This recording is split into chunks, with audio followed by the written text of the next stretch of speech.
On the consumer business, you saw unit shipments of around 118 million units in the first half.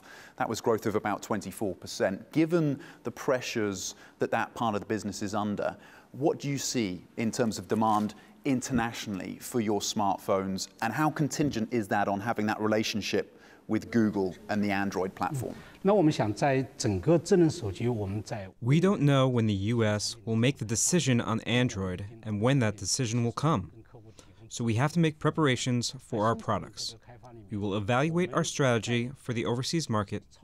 If we are not able to use Android for our new smartphones, we have the ability to develop our own operating system and ecosystem, which would become the basis for our services to the customers. So give us a sense of how fundamentally you've had to change your supply chains to mitigate some of these pressures. Have you completed those changes, or is there more to be done? The entity list put into place by the US was disruptive to our supply chain, as we had already made plans to use the components from the US for our business. But US suppliers suddenly stopped supplying us. So we had to make adjustments to our supply chain, including our process of purchasing, manufacturing, and delivering products. We will do the adjustments to our supply chain. We will change to other suppliers and use our own chips for the core components. I think the damage to the US suppliers is even bigger than it is to Huawei. We will have to increase our workload and manage continuity internally. But the damage to the US supplier is direct, as they lose a customer. If the US removes Huawei from the entity list, that would be a solution. What impact are you seeing for demand for your 5G equipment, given the US pressure campaign on some of its allies around the world to block access to Huawei?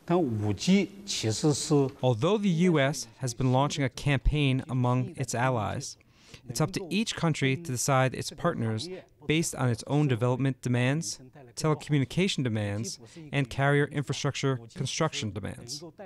I think now there might be some impacts in places like Australia, but there are others who are willing to work with Huawei.